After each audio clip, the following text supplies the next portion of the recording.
Buenos días, soy el doctor Danilo Martínez, actualmente vicepresidente de la Sociedad Venezolana de Psiquiatría, y vamos a compartir con ustedes la información relevante en relación a la conmemoración del Día de la Enfermedad de Alzheimer.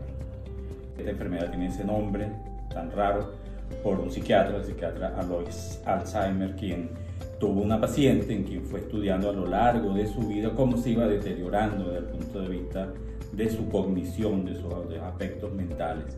Y la paciente lamentablemente fallece y él tiene la capacidad de hacer una autopsia y describe lo que es el hallazgo más característico de la enfermedad de Alzheimer, que son los famosos ovillos neurofibrilares y las placas de apolipoproteína. Eso está desde el año 1900 que sabemos eso. Hoy eso sigue siendo la información que más se repite en cuanto a la demencia, a la enfermedad de Alzheimer. Aquí hago la salvedad de ese término demencia en esta época de susceptibilidad, donde todo el mundo se siente agredido. Algunas sociedades prefieren hablar del deterioro cognitivo mayor del tipo de la enfermedad de Alzheimer, no llamarlo demencia, porque algunas personas consideran que es un término peyorativo. Entonces vamos a referirnos a ella para no herir susceptibilidades como el deterioro cognitivo mayor del tipo de la enfermedad de Alzheimer. Ese es el nombre que se le da hoy en día y que se acepta. Ahora, desde ese hallazgo de Alzheimer en 1900 y pico, ¿qué sabemos? Que el deterioro cognitivo mayor del tipo de la enfermedad de Alzheimer es aquel donde ocurre un deterioro cognitivo progresivo de inicio insidioso, de forma crónica, que suele instaurarse después de los 65 años. Esa es la definición que tenemos hoy. Desde el punto de vista, como hizo Alzheimer, de hacer una biopsia cerebral, eso no lo podemos hacer generalmente hoy en día, pero son hallazgos que más se repiten, lo que origina ese deterioro cognitivo es lo que se llama la aparición de las placas de apolipoproteína B que van apareciendo entre las neuronas y van produciendo una reacción inflamatoria. Sabemos que es una enfermedad inflamatoria, y los ovillos de proteína tau que van envolviendo a la neurona y al ir envolviendo la van asfixiando, y esa es la manera en que la neurona va muriendo, muere por un proceso que se llama necroptosis, va muriendo asfixiada por estos ovillos neurofibrilares que se forman alrededor y que le impiden alimentarse. Hay quienes dicen que en aquellas personas que tienen susceptibilidad, este proceso empieza tan temprano como antes de los 50 años, incluso antes. Hay quien plantea que ya desde a partir de los 25 años comienza este proceso. Entonces hago la definición de que es muy importante que esta enfermedad es una enfermedad de inicio progresivo que cuando empezamos a ver los síntomas suele ser por encima de los 65 años, ya la persona viene arrastrándolo siempre y cuando es una persona susceptible para tener la enfermedad. Entonces, ¿cuáles son los factores de riesgo para tener esta enfermedad? El primer factor de riesgo es tener más de 65 años. Ese es el primer factor de riesgo. El segundo factor de riesgo es tener antecedentes en la familia de personas que hayan tenido algún tipo de deterioro cognitivo, y tener factores desde el punto de vista de la salud, ser sedentarios, consumo de alcohol y tabaco. Esos antecedentes también son importantes. También haber sufrido depresión. Dije que esta enfermedad es una enfermedad inflamatoria, la depresión también es una enfermedad inflamatoria, y por eso la conexión, haber sufrido depresión. Tener un bajo nivel educativo también es un factor de riesgo importante para padecer la enfermedad. Entonces, es necesario una sumatoria de estos aspectos para que aparezca la enfermedad en una persona o aparezca más tardíamente la enfermedad. Hay que recordar que el síntoma característico más importante es la pérdida de la memoria, particularmente de la memoria reciente. Hay dos tipos de memoria, una memoria reciente y una memoria a largo plazo. Eso es muy característico, mucha gente lo dice. La persona recuerda perfectamente eventos de la infancia, pero no recuerda que desayunó en la mañana, porque la memoria que se altera es la memoria reciente, esa memoria de fijación que todos tenemos y necesitamos para funcionar diariamente. Esa es la primera memoria que se va alterando. Pero aquí tengo que hacer la salvedad que el olvido existe, entonces hay que hacer la diferencia del olvido normal y el olvido normal que suele asociarse con la edad. Hay que recordar que nuestro cerebro, que tanto se le compara con una computadora, es una computadora que, como todas las computadoras, tiene un límite de almacenamiento.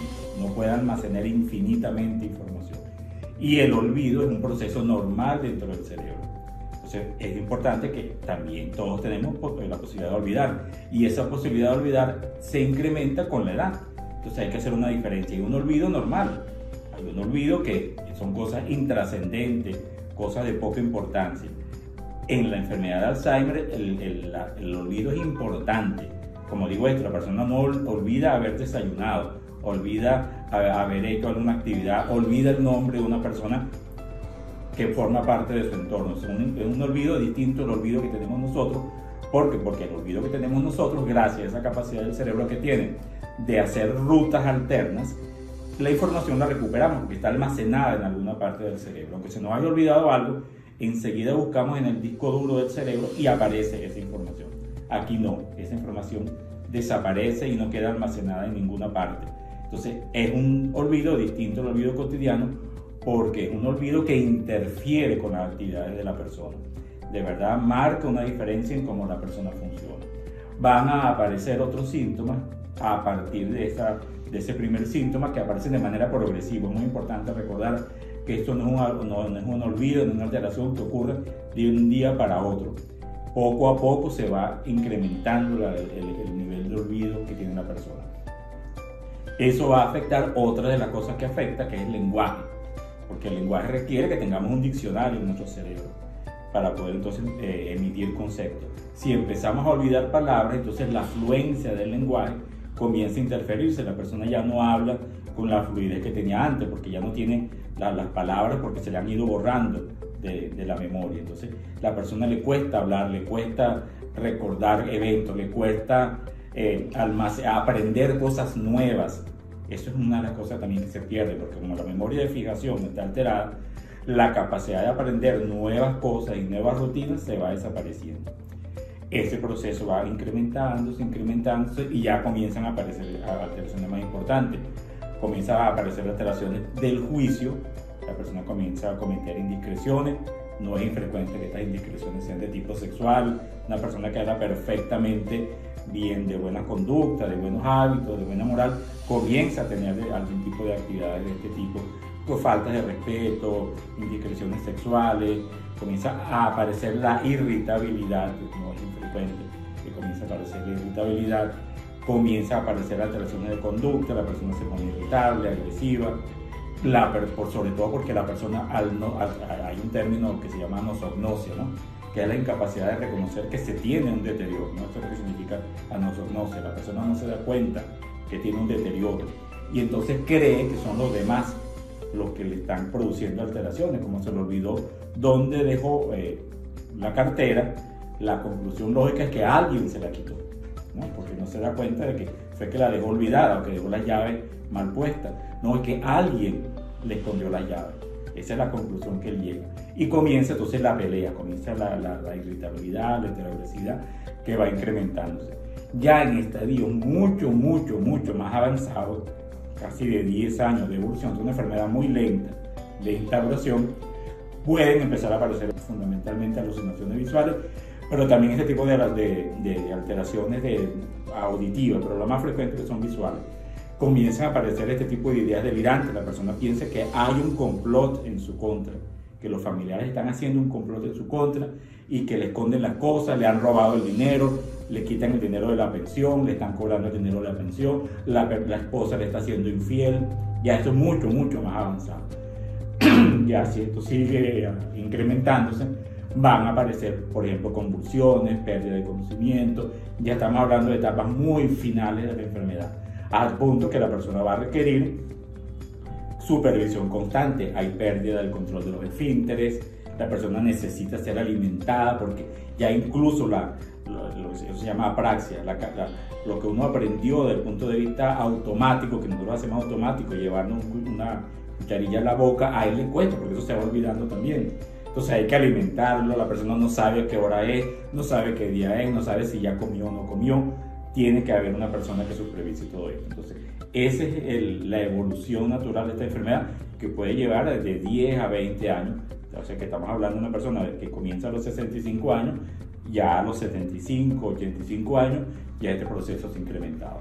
Entonces, como le decía, la primera cosa que hay que diferenciar es el olvido normal. El olvido normal es la primera cosa que hay que diferenciar, porque en el olvido normal nada más pasa el olvido normal. Se nos olvidó el nombre de una persona, pero al ratico nos viene.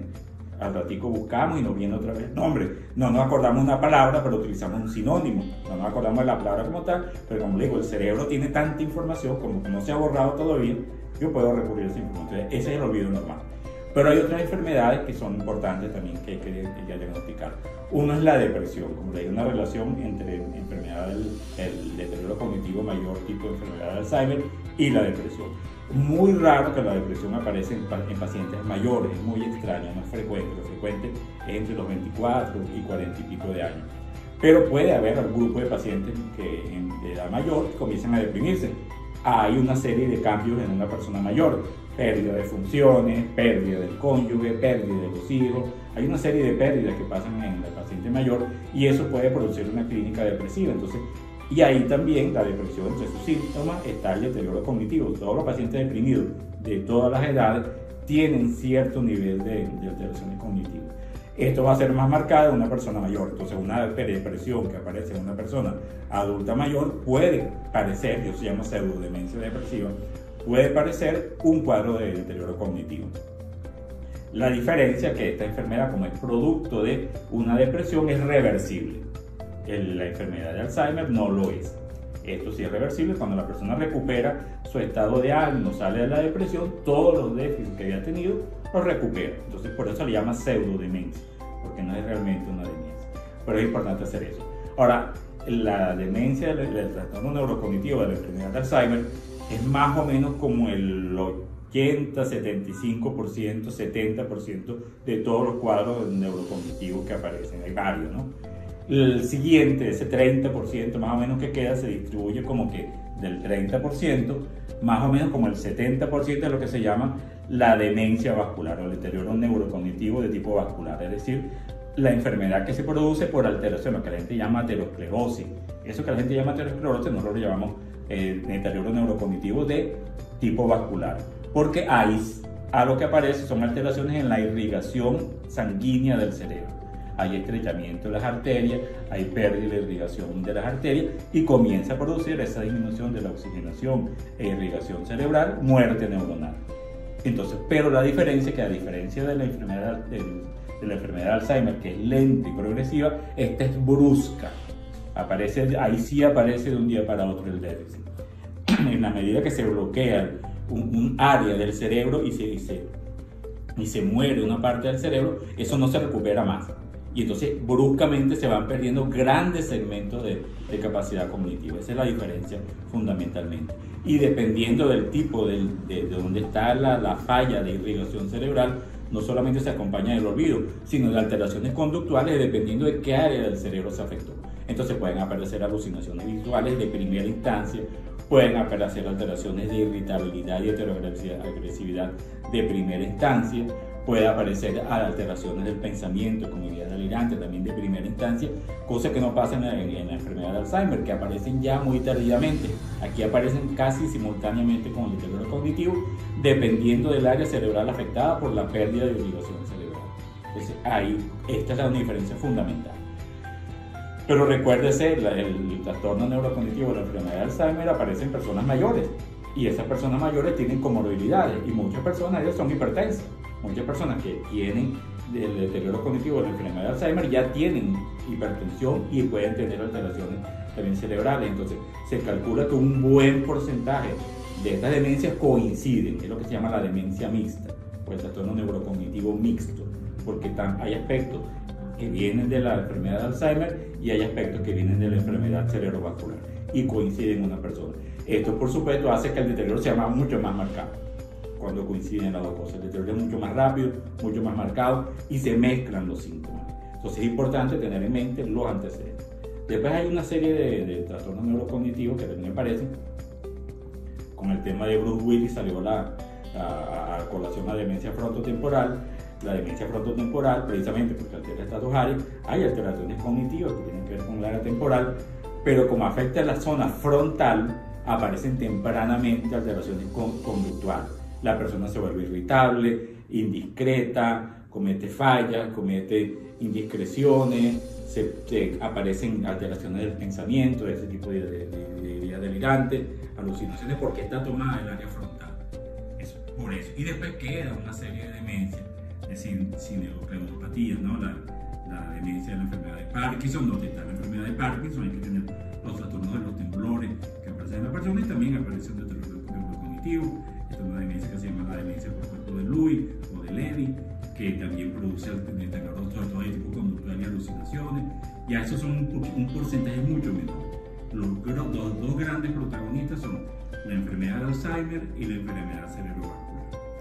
Ahora, desde el punto de vista familiar, la principal contribución de la familia obviamente es la herencia, ¿no? Es la primera manera en que la familia contribuye con esto, porque hay una herencia familiar que viene a lo largo de las generaciones, que se transmite genéticamente. Eso es algo que, si la persona lo trae, eso va en algún momento a comenzar a manifestarse. Ahora, la familia puede tener cierta contribución en acelerar este proceso, porque podemos caer en que el paciente, por sus características, por las características de la familia, haya cierto grado de olvido o abandono hacia el paciente. Y eso se ha visto mucho en esta época, sobre todo de pandemia, donde hubo tanto aislamiento, tanto separación de los grupos familiares. Se ve aquí en Venezuela con la migración, donde adultos mayores quedan solos, porque los hijos migran y los dejan solos. Y si estas personas ya tienen el deterioro neurocognitivo, tienen con la carga genética del deterioro neurocognitivo, pero ya no tienen estimulación, ese proceso se va a acelerar. Entonces es importante tener en cuenta eso, que sea una contribución de la familia en ese sentido. Cuando la familia se abandona al paciente, no lo estimula, lo hacen a un lado, lo mantienen alejado porque ya está mayor, ya está viejo, ya no está trabajando, está dejando por allá, eso contribuye. No es que la enfermedad no esté haciendo su daño, pero el daño se va a aumentar porque nuestro cerebro necesita estimulación permanentemente. Entonces es importante que la familia esté consciente de que es necesario mantener con el paciente un contacto, una estimulación, y una de las principales contribuciones que se puede hacer cuando ya hay un diagnóstico, aunque ya haya un diagnóstico y hay un tratamiento que hasta ahora solamente prolongan la enfermedad. O sea, los tratamientos curativos están todavía en fase experimental, lamentablemente todavía esto no lo está. Pero ¿qué contribución puede hacer la familia? La estimulación, mantener rutinas con el paciente, establecer actividades sociales con el paciente. Nuestro cerebro es social, necesita contactar a otras personas, tiene que hablar con otras personas. Se ha visto, por ejemplo, que la música y la lectura son muy importantes para este tipo de pacientes, y estimular eso en los pacientes es muy importante. Finalmente, la señal de alarma fundamental que debe tener una familia es este olvido patológico. No el olvido normal, como le digo, que uno se le olvidó una cosa en algún momento, pero enseguida recuperó la información. Cuando una persona comienza a olvidar información que entorpece su funcionamiento, porque de verdad no puede de ninguna manera recordar la información perdida, es una señal de alarma.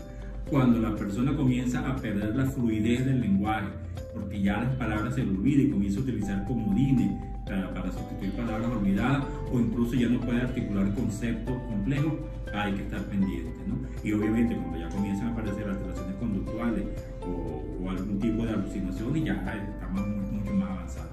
Pero ese olvido patológico, ese olvido de que la persona no puede buscar esa información más nunca, se olvidó la información, debe ser una señal de alarma para que entonces este paciente sea atendido por un profesional, tanto puede ser un psiquiatra como un neurólogo, puede ser un internista, puede ser el propio. Muchos de estos pacientes ya tienen médicos, internistas, cardiólogos, endocrinólogos, porque ya tienen patologías de base que vienen arrastrando en esas áreas.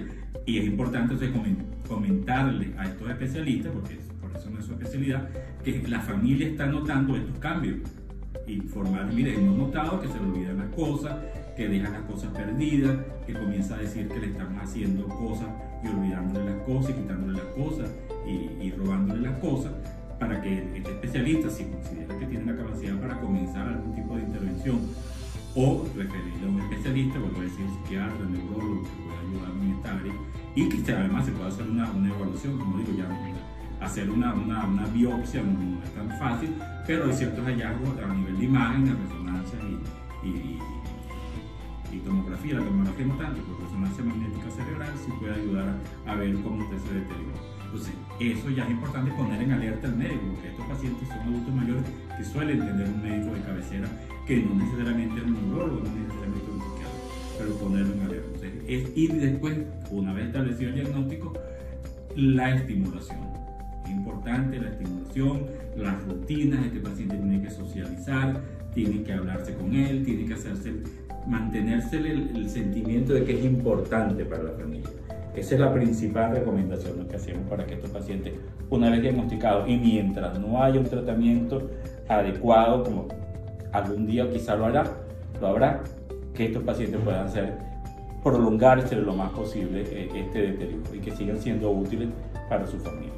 Bueno, esperemos que esto les sirva de algún tipo de información, que lo puedan poner en práctica y que puedan empezar a ayudar a su paso a sus familiares, adultos mayores que estén presentando algún tipo de problema cognitivo.